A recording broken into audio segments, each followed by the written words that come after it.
Olá, estamos de volta. Espero que você tenha lido os textos que a gente deixou no nosso último encontro e que, de alguma forma, você tenha pesquisado. Se você notou bem o texto que a gente te passou, você deve ter percebido, se você é um leitor conhecedor, você poderá estar se perguntando, poxa, o que ele quer com esse texto tão conhecido? A gente já sabe disso. Mas se você não é um conhecedor da Bíblia e gostaria de saber um pouco mais sobre isso, eu vou falar um pouco dele, não vou me aprofundar muito nesse texto agora exatamente. Mas eu quero compartilhar com você algumas coisas. Paramos em João 15. João 15 fala sobre a videira verdadeira, Jesus é a videira, e faz essa metáfora com aquela pessoa que cuida da agricultura da uva. Tem a parreira, tem toda essa alegoria, toda essa metáfora com a vinha. Porém, uma palavra-chave aí, ou uma palavra que chama bastante atenção, é a palavra permanecer. Essa palavra permanecer é uma palavra que chama a atenção da Igreja da Serra. Nós entendemos que permanecer em Cristo é fundamental. A figura central aí dessa videira, primeiro Deus. O meu pai é o agricultor. E quando Jesus coloca Deus nesse lugar como agricultor, aquele que está cultivando essa vinha, e Jesus ele é o tronco principal dessa vinha, e nós somos as varas dessa vinha, e nós é que somos que estamos ali produzindo os frutos a partir de Jesus, permanecer nele então é algo crucial, algo fundamental. Se você cortar um pedaço da vara, né, usando esse termo, dessa vinha que cresce, você cortar o resto, dali para frente tudo seca, tudo morre, ela não tem vida própria em si mesma, ela precisa estar conectada à videira. E aí a gente está fortalecendo um princípio que entendemos que nós não fazemos ou não podemos ser absolutamente nada sem essa conexão, sem essa ligação com a videira. Com a videira que no caso aí é Jesus Cristo. Com Cristo, em Cristo, por Cristo, através de Cristo. Isso é importante.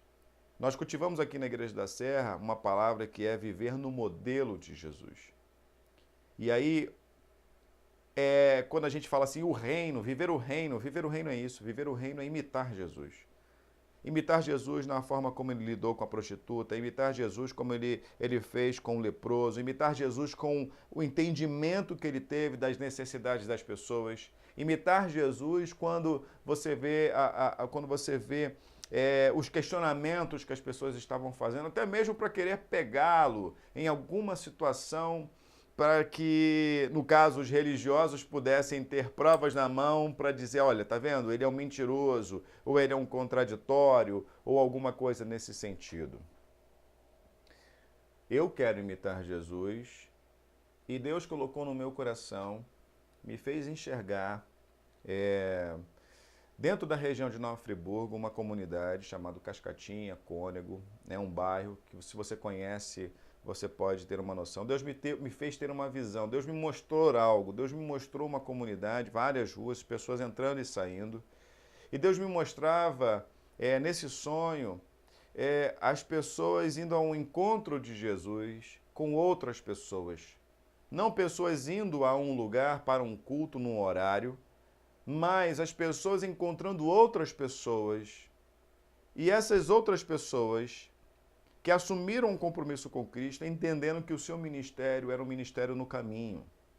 Um ministério que, ao ir para o trabalho, ao fazer uma compra numa mercearia, ao ir à farmácia, ao levar o seu filho à escola, ao se relacionar com as necessidades da escola, ao falar com o vizinho, que ao caminho das coisas que a gente tem para fazer e realizar, estávamos ali exercendo o ministério de Jesus. Com habilidades específicas, com habilidades que cada um tinha, que cada um tem, com habilidades que cada um possui, dadas pelo próprio Deus, ministradas pelo Espírito Santo, né, na forma do dom, do presente, daquela qualificação espiritual, em que aquela habilidade o levava a exercer o seu ministério. Não numa ideia de que o ministério do ensino era simplesmente pegar uma revista, pegar um material e dizer para essa pessoa, olha, vamos abrir agora no livro tal, na página tal, porque agora eu vou ensinar para você. Não, mas ensinar agora, mesmo sendo um jardineiro, mesmo sendo uma pessoa simples, uma pessoa culta, ensinar com a vida, ensinar com aquilo que o próprio Cristo estava ali ensinando, podendo se utilizar do seu conhecimento cultural, acadêmico, com a sua condição de conhecimento, mas agora não ensinando ou passando conhecimento, mas tornando esse conhecimento uma ferramenta de dar dignidade, de produzir um novo homem, uma nova mulher, um novo adolescente, uma nova criança, de fazer enxergar o mundo sobre uma outra perspectiva, sobre uma outra conotação que não é aquela conotação religiosa ou uma conotação bitolada, de olhar para o mundo e dizer, eu sou a luz desse mundo também, eu posso ser luz nesse mundo, eu posso ser para o bem, e Deus me criou para o bem, para fazer o bem.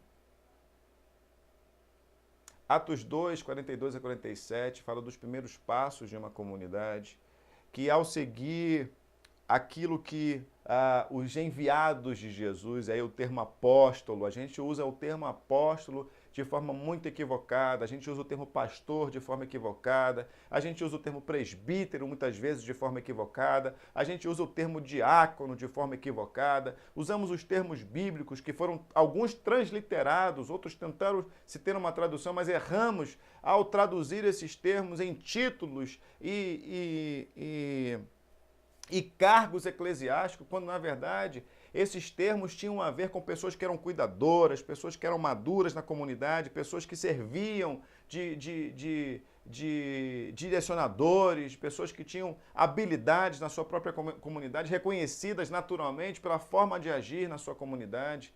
Coisa que, com o passar do tempo, e aí eu não estou falando só do tempo em que a igreja foi instituída para a sociedade. Aí não estou falando só da questão histórica que Constantino vai lá e no seu Édito de Milão ele não mais vai perseguir aos cristãos, mas também dá aos cristãos uma condição de ter um espaço físico, um lugar, uma certa acomodação para agora eles poderem, que eu vejo até num primeiro momento como algo positivo, de não ter mais a perseguição e eles terem um espaço para ali se reunirem e pensarem os seus projetos e se arrumarem, mas não, houve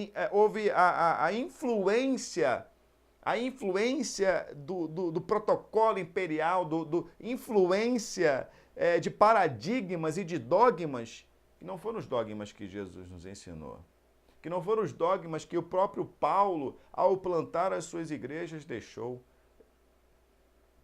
Muitas igrejas que Paulo, muitas comunidades que Paulo... E quando eu falo o termo igreja, logo mais eu vou falar sobre uma questão. A gente tem uma questão equivocada quando a gente fala de igreja.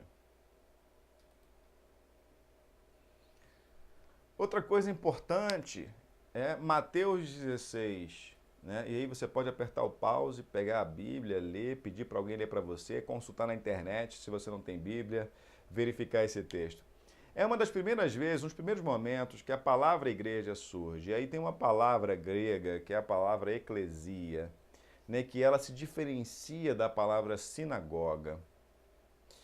Essas duas realidades, elas são realidades muito interessantes. Primeiro, eu tenho uma realidade que, vinda da história, foi montando um cenário em que Deus estaria dentro de um ambiente, dentro de uma ritualística, de que agradar a Deus estaria dentro de todo um oferecimento específico e determinado por algumas pessoas. Enfim, tem toda uma didática que eu valido, né? Eu reputo essa história como necessária para o período de construção de uma civilização, até porque a gente tem uma tendência a infantilizar e era necessário alguns elementos concretos para que pudéssemos ter um crescimento sobre consciência, porém houve um enrijecimento, um engessamento sobre alguns paradigmas.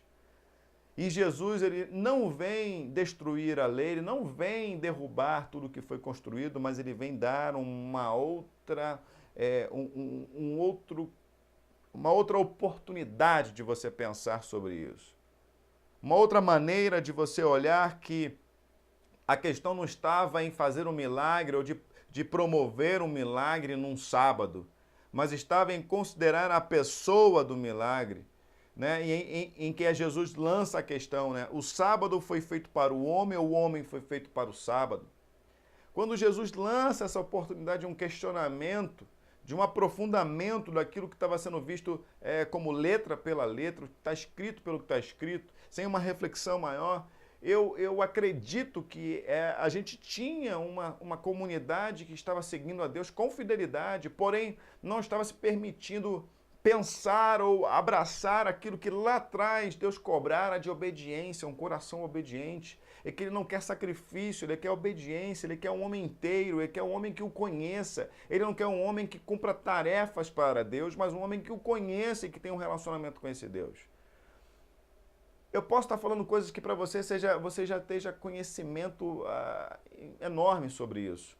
Porém, eu acho que na prática tem uma grande distância. E eu falo de mim, eu falo de alguém que nasceu dentro de uma estrutura e eu não falo mal dessa estrutura porque foi necessário para mim. Foi por aí que eu conheci Jesus. Porém, eu também não acreditava que eu fosse fruto de um sistema, né, em que eu entro e sou membro lá numa lista e que eu tenho que cumprir tarefas ali dentro, participar de tarefas de uma agenda dominical. Porém, eu entendo que Cristo quer muito mais de mim e quer que eu exerça um serviço real em todas as áreas da minha vida. E aí eu vejo Jesus sacando um termo que é o termo eclesia, e eclesia não significa igreja. Eclesia a igreja é um termo que foi transliterado, né, da palavra grega eclesia, e eu vou aprofundar um pouco mais para diferenciar da sinagoga, que tinha uma concepção de estar dentro de um lugar, uma concepção diferenciada.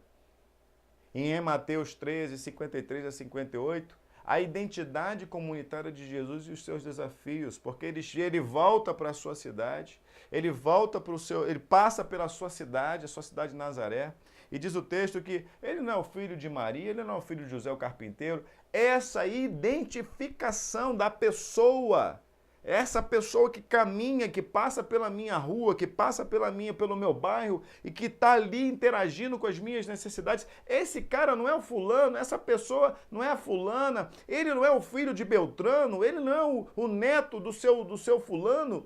Essa identificação, ela tem se perdido ao longo do tempo, quando quando a gente criou essa ideia de que igreja é um lugar fechado. Eu vou continuar no próximo encontro.